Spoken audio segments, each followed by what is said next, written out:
हमारे हीरो की पिक्चर है यार, शाहिद कपूर मिलेंगे मिलेंगे का हीरो है।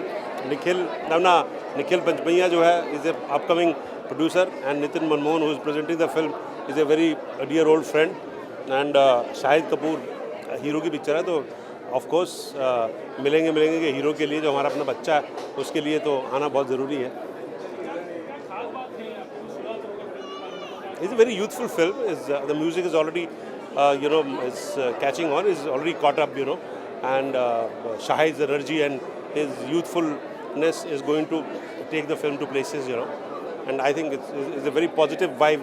There is no youngsters as such in today's film industry who has kind of the potential and the energy like Shahid.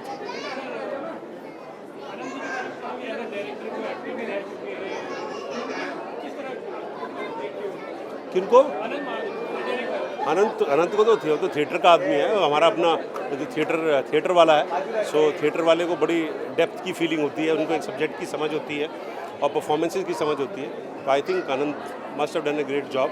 उनकी लास्ट पिक्चर दिल विल प्यार व्यार भी बहुत अच्छी पिक्चर थी। It was very youthful film, and when you have a star like Shahid Kapoor and young girls, it gives freshness. You have the kind of promos you seen, it gives a very positive vibe.